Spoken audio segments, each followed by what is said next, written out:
আসসালামু আলাইকুম। আজকে আমরা ওই টুকরো কাপড় দিয়ে কিভাবে ছোট বাচ্চাদের সুন্দর একটা হেডব্যান্ড বানানো যায় সেটা তৈরি করে দেখাবো।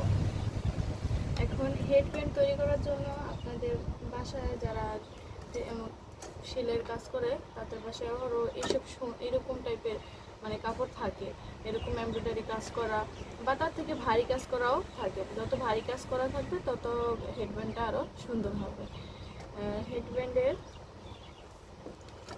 আমরা ওই যে বাবুর হেডব্যান্ড তৈরি করব, ওই বাবুর হেডব্যান্ড মাথার গোল যে মাথা ওইটা 17 ইঞ্চি।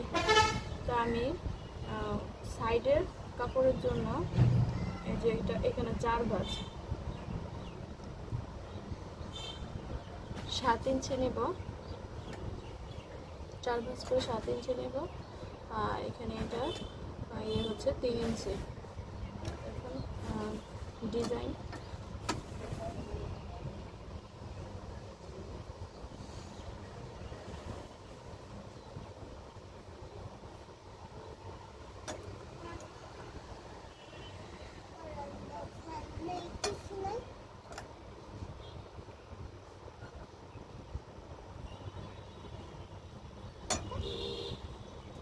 এই যে আমি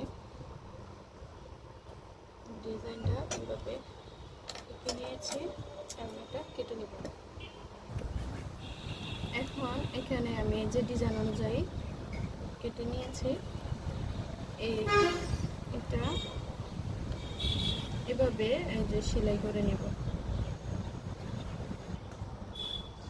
ওই কাপড়টা সেলানোর পর এখন আমি এই কাপড়টা নিয়েছি, এখানে লম্বা হচ্ছে 10 ইঞ্চি।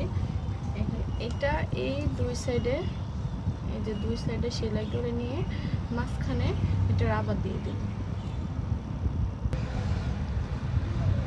কাপড়টা উল্টানোর পর এখন আমি এই যে এই রাবারটা এটা 4 ইঞ্চি পরিমাণ নিয়েছি। এটা এই যে ভিতরের দিক দিয়ে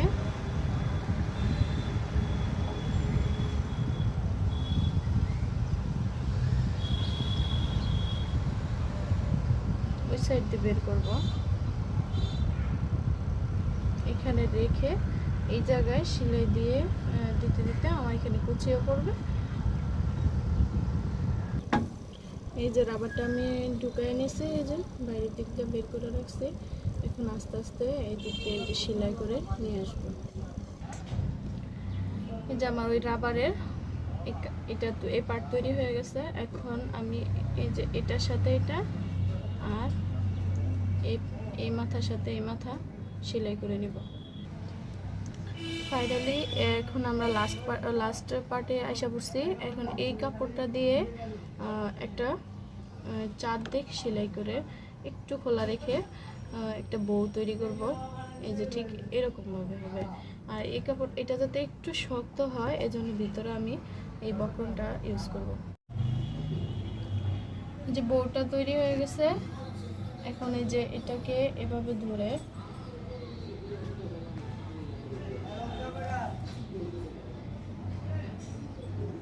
এই কাপড়টা এইভাবে লাগিয়ে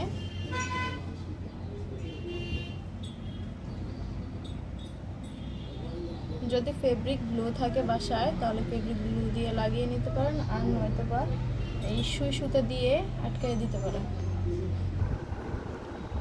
দেখুন এই যে হেডব্যান্ডটি তৈরি করা হয়ে গেছে।